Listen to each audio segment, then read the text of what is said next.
Hey everybody, I'm randomfrankp, and welcome back to another major keyboard comparison right now. This time it's going to be the Corsair Gaming K70 RGB keyboard versus the Steelseries Apex M800 keyboard, two major competitors in the RGB keyboard market right now.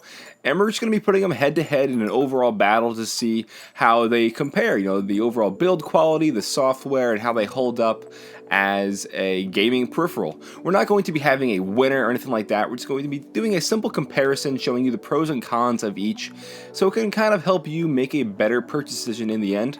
And I've also done individual reviews on these keyboards in the past, so you can find the Corsair K70 review right here and the Steelseries review right here. So when the video is over, you can just click on them right now and they'll open up a different window. You can check out the individual reviews. But let's just get into the comparison right now. So first things first, we're going to open this up with the overall build quality and the features of each keyboard. First up, we're going to talk about the Steelseries Apex M800 keyboard.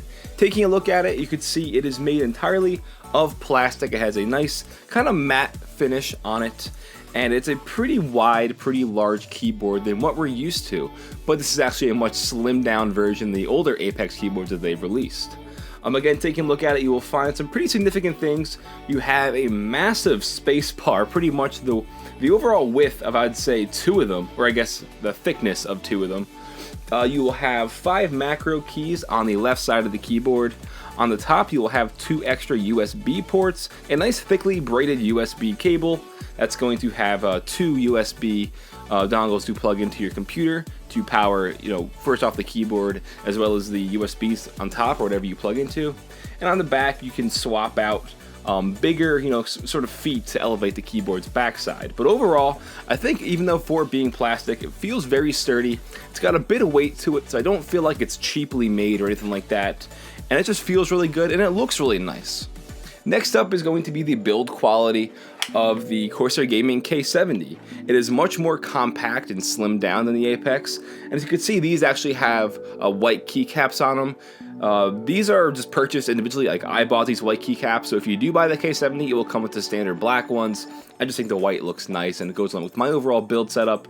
But nevertheless, the keyboard itself is made of a nice brushed aluminum anodized metal finish.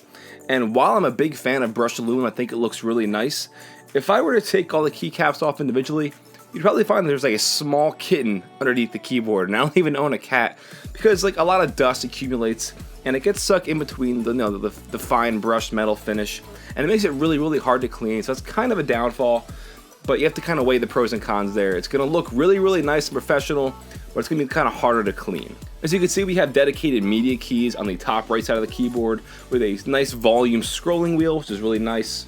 Like the Apex keyboard, it has a thickly braided USB cable, and you will need 2 USB ports to power this, or only 1 if you have USB 3. Underneath the keyboard, you will find 2 feet which open outward from the right and close on the left. And this is great because this is going to prevent it from collapsing on itself when you move the keyboard. So like, say it shifts a little bit, some feet that are open in and out like that will just collapse within itself and make the keyboard fall. These it will not, and again, it helps elevate its backside. But other than that, there is not much else to it. There are no macro keys or dedicated macro keys, and there are no USB ports on the top or the side of the keyboard. However, with the macro keys, you can pretty much program any key on this keyboard to be a macro key, but we'll get into that with the software portion.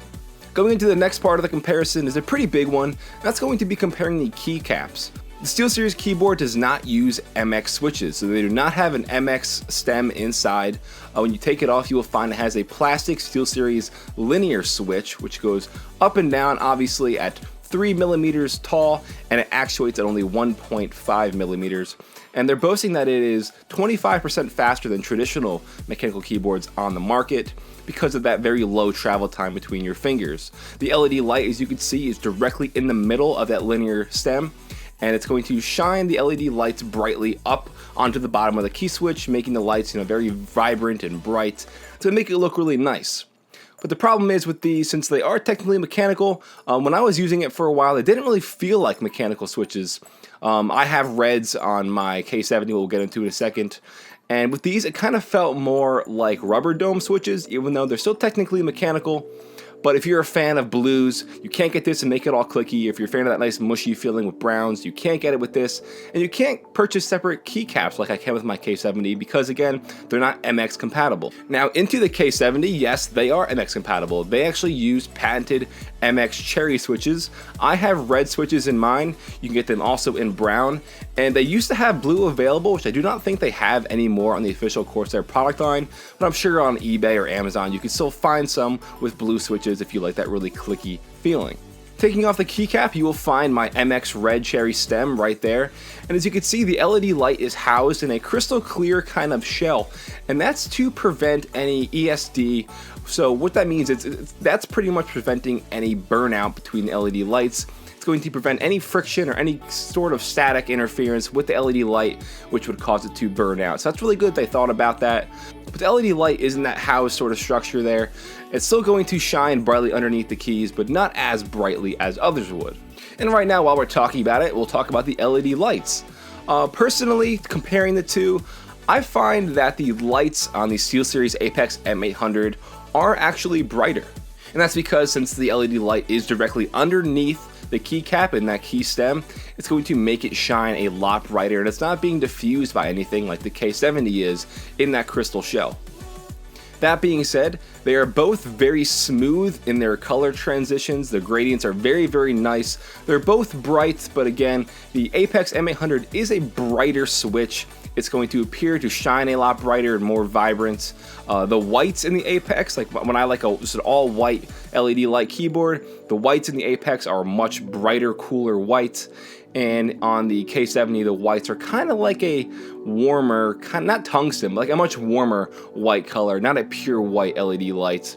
But like I said, overall, the colors are much brighter in the Apex M800, but both have very nice and vibrant colors, and the transitions between colors are very, very smooth, and they make for any sort of color combination you will make in the software very nice and visually appealing. And real quick, I'll do a little sound test for each keyboard.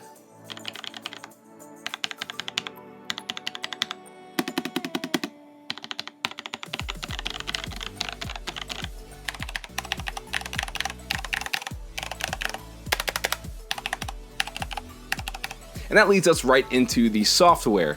The Steelseries Apex M800 has a very clean, easy to use Steelseries Engine 3 software, where once you plug in and download the drivers, you will have a bunch of preset color combinations and effects ready for you. From there, you can go on and create your own. You can layer a bunch of stuff on top of each other to pretty much make any sort of color combination, color effect, anything you want very easily done right for you, because their software, like I said, very, very easy to use and very user-friendly. And I was making I made like 10 to 15 different waves and effects in about 10 to 15 minutes, because each one can take a minute or less to make, which is really, really cool. Corsair's keyboard, on the other hand, uses the Q software, and it is very complex and kind of intimidating at first. For me, still, even though I've had it since September, this keyboard, and the software is still kind of hard to use, and it still just confuses me at points. At the same time, while it is harder to learn and harder to use, it is probably the most intricate, and the possibilities are endless with the Q software. You can make it do anything you want, and I literally mean anything, coming from like picture colors where you can have, Pac-Man or the 1-up symbol coming down. You can make it go to the sound of whatever you're listening to on your keyboard or on your computer. So, if you're listening to music, you can have the music levels bounce up and down. For gunshots, you can make it explode red. You can program it because it's fully moddable inside, or once you plug it in, to make it do whatever you want. And that's really, really cool, but again, kind of hard to learn. But what's also really cool is it took into consideration, and you can go on the Corsair forums, and people actually post daily their very own color, their very own effects, their very own combinations. On the forums, you can go in, download between, I would say there's probably around a few thousand on there now, different combinations of the people made for you. So if you don't want to take the time to learn the software, you can just go on, download ones that people already made, and you can just have them right there already on your keyboard. Alright everybody, that's my comparison between the Steelseries Apex M800 keyboard and the Corsair Gaming K70 RGB keyboard. Now, like I said, I'm not going to rate one over the other because they're both great keyboards. They're both going to be appealing to different audiences. I just wanted to put them head to head, show off the pros and cons of each of them, to kind of just give you guys a better idea of how each of them perform, how each of them look, to make you have a better purchase decision in the end. So guys, if you liked the video and it helped you out, please give it a thumbs up to show your support, and share this video with your friends who are looking for a new keyboard, or they're on the hunt for a new great keyboard. Share this with them, it'll help them out in the end. So if it did help you out, give it a thumbs up. And if you have any questions, you can comment down below, or you can always hit me up on Twitter at randomfrankp. I'm always on Twitter, so if you have one, definitely follow me on there. I'm always doing kind of channel sneak peeks and updates and stuff like that. So Twitter at randomfrankp. And lastly guys, if you haven't already, please hit subscribe. I've done a ton of tech videos and comparisons and stuff like that in the past, and I've got a ton coming up for you guys.